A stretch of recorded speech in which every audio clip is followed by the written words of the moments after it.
In just a second, we'll be joined by our player of the game, and we suspect it's going to be Taylor Edwards, and indeed it is. Career high, 23 points on this, her 22nd birthday, as Tay will put on the headset and join us right now following a 75-63 win over Florida Atlantic, improving the Monarchs' record to 16-3, 6-1 in conference, while Florida Atlantic falls to 9-10, 3-5 in league play. Tay, happy birthday. Thank you, thank you. How's a career-high 23 points do for you here on your birthday and a 12-point win? It feels great. I couldn't do it without my team, though.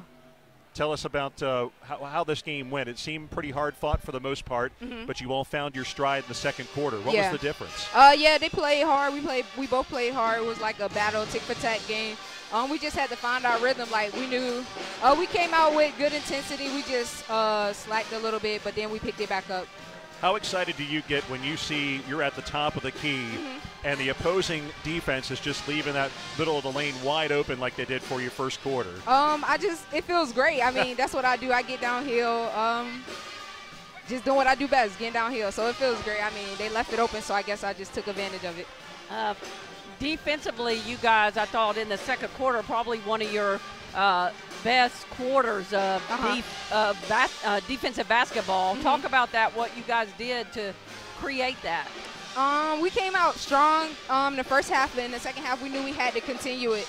So we couldn't have no letdown. Like, we couldn't let the energy drop or nothing like that. So we just came the second half and brought the same energy we did the first half. Talk about the physicality in this game. Oh, it was very physical. I would say they fought well. So, I mean, it was a tick-for-tack game, and they came to fight. So we just pulled out the win in the end.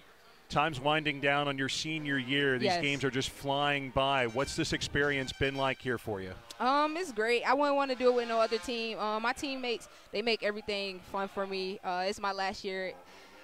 It's getting, like you said, the games are just flowing, and I'm just doing what I do best. It's a bittersweet moment. You've been pretty consistent, though, in Conference USA play, but you give a lot of credit to your teammates. What about your teammates pushes you to be as good as you've been? It's not always about me. It's about my team. At the end of the day, I can't win by myself, so I always look for my teammates to help me out and encourage me, and I just do what I do, get them open, get them shots, make them look good as well.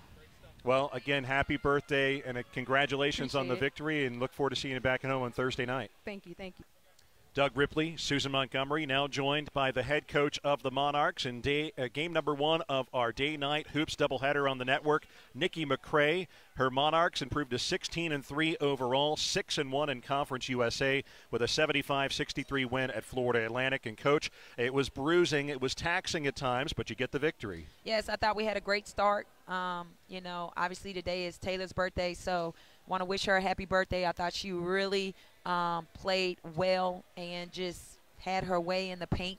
And it was really good to see. And, when she got tired, she made some mental mistakes. But we made some mental mistakes. I was just talking to our team. I said we had the game really in hand, and then, we went through turnovers. We had 10 turnovers in the second half. And that third quarter, something about those third quarters, we got to be better. But we had a big enough lead to where it didn't affect us. But, FAU is a much improved basketball team, and, they just had a great win. They play extremely well at home. I thought our defense, really bothered them. But, they're big and they're long, and, they can just hurt you in so many ways. But just really credit to our kids for just playing hard and just really defending. We'll let Susan get into the X's and O's with you in a second, but I do want to take care of some housekeeping first of all.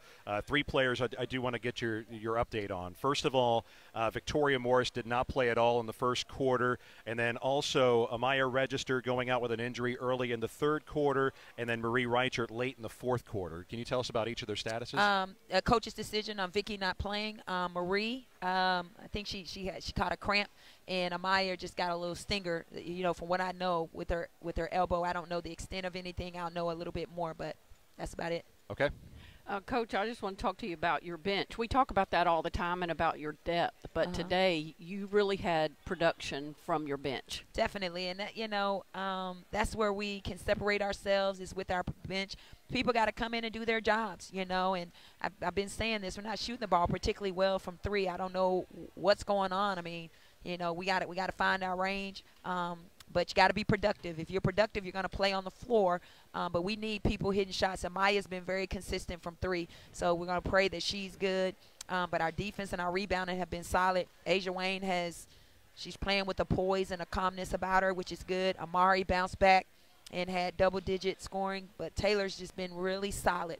You know, I can say she's been solid. Asia's been solid. Amari's been solid, you know, those last three games, especially of our big 4. Or were you surprised in the majority of the time they did play that zone against you, but were you surprised of your team's ability to be able to get to the paint against that zone? We talked about it. I mean, we practiced it. You know, Doug was here. We practiced it, and, you know, I showed it to him on film. It was ugly on film. I thought our scout team did a really good job of trying to dictate their zone and 2-3 and buzz and all of that.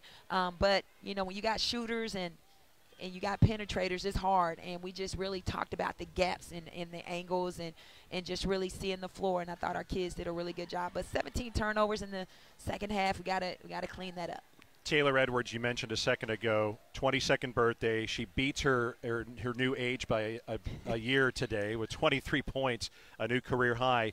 And she seemed to be the benefactor of that press that you were navigating through, because by the time she got into the heart of the press, right around the three-point line, there was no activity to speak of in the lane, and she just took it right to town. Definitely. You know, and, you know, I look at the fouls, 33-11. You know, we talked about this in the postgame, in the pregame, how they get to the line. And, you know, we got to watch this film because we cannot foul a team like that. You know, cannot do it. We got to, you know, I thought they beat us to some balls. You know, they were right on their average with getting their offensive rebounds. You know, we played a little bit of small ball, but when you play small ball like we are, we're athletic to where we got to get to the ball. So we got to continue to challenge ourselves in rebounding the ball. We got to continue to challenge ourselves and defend without fouling. There were a couple of times where I thought, you know, Asia made some fouls to where she, you know, she doesn't like to get beat. So we can't give them 3-point plays. Well, just looking at it, though, you talked about, I thought your free throw shooting was really good. And really the only quarter that you struggled shooting the ball was the fourth. Definitely, you know, the fourth. We turned it over in the third, but we were in foul trouble. So we had some people that were in foul trouble. And, you know, again, just got to continue to have that flow. And when you have people in different positions and they don't know where to go because people just know their spots. Right. And I thought we saw the benefit of that in the fourth quarter.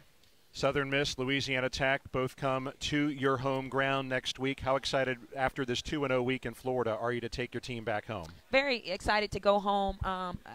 You know, we need our fans. We need our students. We need great giveaways to get students in the stands, whether it's T-shirts, hats, food, all of those things, because I know students will come if you have T-shirts, hat, and food. We definitely need our student body. Our fans are going to be there. Our faithful fans are going to be there, but we need more, and it was really good to have that walk-up that we had on Saturday. So we want to continue to protect home court. We got 2 teams that are coming in that have been to the tournament in this league that are top teams, and anybody can beat anybody on any given day. So we got to be ready. And did I say already that we're 16-3? 16-3, what, 6-1? Yeah, not too shabby, Coach. Not too. And what is our home record? You are 9-0 this year. You've won 11 in a row, dating back to last year. Okay, so we want to protect home court, but we can't do it without our fans, and it definitely take a village. Tickets available at whynottix.com. And, Coach, we will see you Thursday at 6:30 against Southern Miss. Thank you, Monarch Nation. See you. Come support your team.